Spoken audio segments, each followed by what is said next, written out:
ক্ষমতা আর সংসদ সদস্য হওয়ার লোভ দেখিয়ে তরুণদের কেনা যাবে না বলে সাফ জানিয়ে দিয়েছেন বৈষম্য বিরোধী ছাত্র আন্দোলনের অন্যতম আহ্বায়ক হাসনাত আবদুল্লাহ।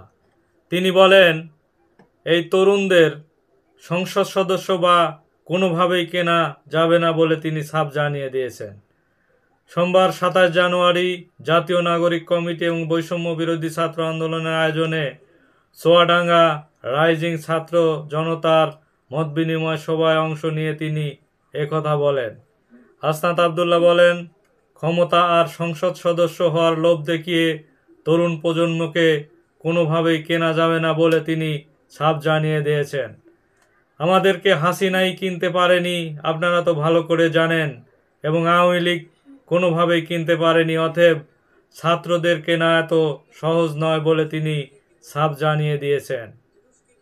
এ তরুণ প্রজন্মের সঙ্গে আপনারা বেইমানি না করে বরং জন আকাঙ্ক্ষার প্রতিফলন ঘটানোর চেষ্টা করুন বলে তিনি জানিয়েছেন। তিনি আরও বলেন, আওয়ামী লীগ আগামীতে নির্বাচনে আসবে কি আসবে না, রাজনীতি করবে কি করবে না, এসব আলাপ আলোচনা পরে হবে। আগে খুনি হাসিনার বিচার নিশ্চিত করতে হবে, ওবায়দুল কাদের বিচার করতে হবে এবং আসাদুজ্জামান খান কামাল তার বিচার করতে হবে। এছাড়া এই আওয়ামী লীগ কমিটিতে যারা রয়েছে এই কমিটির সবার আগে বিচার করতে হবে, তারপর তারা রাজনীতিতে ফিরবে কিনা এই নিয়ে পরে আলাপ হবে বলে তিনি সাফ জানিয়ে দিয়েছেন। এছাড়া আওয়ামী লীগের বিচারের পূর্বে যারা আওয়ামী লীগকে রাজনীতিতে দেখতে চান তাদের বলতে চাই, যারা আমাদের জুলাই অভ্যুত্থান দেখেছেন তাদের হারানোর কিছু নাই। আওয়ামী লীগ নির্বাচনে আসার আলাপ বাদ দিয়ে প্রত্যেক রাজনৈতিক দল থেকে তাদের বিচার নিশ্চিত করার জন্য আওয়াজ তুলুন বলে তিনি স্পষ্ট জানিয়েছেন। রাজনৈতিক দলগুলোর উদ্দেশ্যে তিনি বলেন, ক্ষমতামুখী না হয়ে জনতামুখী হন।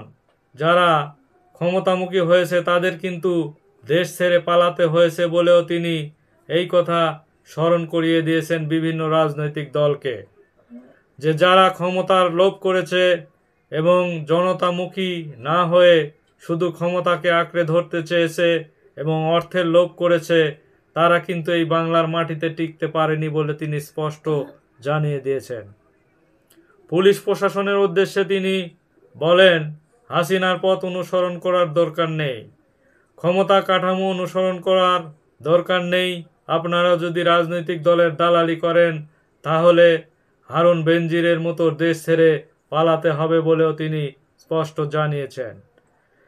ফ্যাসিবাদী ব্যবস্থা বিলোপ এবং নতুন রাজনৈতিক বন্দোবস্ত বাস্তবায়নের অভ্যুত্থানের শক্তি নাগরিক এবং আহত শহীদ পরিবারের সঙ্গে তরুণ নাগরিক সমন্বয়ে গঠিত নাগরিক কমিটি এবং বৈষম্য বিরোধী ছাত্র আন্দোলনের আয়োজনে চুয়াডাঙ্গা রাইজিং ছাত্র জনতার মত বিনিময় সভায় তিনি বক্তব্য রাখেন এবং জাতীয় নাগরিক কমিটির কেন্দ্রীয় আন্তর্জাতিক সেল সদস্য মোল্লা ফারুক এহসান এবং বৈষম্য বিরোধী ছাত্র আন্দোলনের কেন্দ্রীয় সমন্বয়ক নুসরাত তাবাসসুম সেখানে উপস্থিত ছিলেন।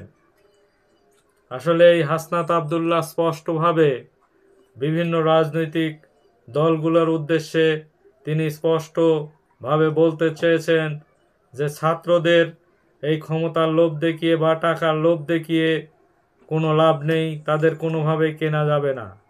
এই জনতামুখী হতে হবে এবং জনগণ কিসে উপকার হয় এইদিকে সব রাজনৈতিক দলগুলোর লক্ষ্য রাখতে হবে। শুধু ক্ষমতার লোভ করলেই তারা বাংলার মাটিতে টিকে থাকতে পারবে না বলে তিনি স্পষ্ট জানিয়েছেন। তিনি এই অনুষ্ঠানে সভাপতিত্ব করেন বৈষম্য বিরোধী ছাত্র আন্দোলনের চুয়াডাঙ্গা জেলা কমিটির আহ্বায়ক আসলাম। এছাড়া পরিচালনা করেন সদস্য সচিব আশফাকুল ইসলাম। তিনি আসলে স্পষ্ট বলতে চেয়েছেন এই অনুষ্ঠানের মাধ্যমে জনগণকে যে ক্ষমতার লোভ করে কোনো লাভ নাই বা হাসিনাকে পুনর্বাসন করা কোনোভাবেই আমরা জীবন থাকতে এই শেখ হাসিনা ফ্যাসিস্ট হাসিনাকে আমরা পুনর্বাসন করতে দিবে না বলে তিনি স্পষ্ট আসলে জানাতে চেয়েছেন। আগে শেখ হাসিনার এই বাংলার মাটিতে বিচারের মুখোমুখি হতে হবে। তারপরে তারা যদি নির্বাচনে আসতে চায়, আসতে পারে বলেও তিনি অভিমত ব্যক্ত করেছেন। ধন্যবাদ সবাইকে।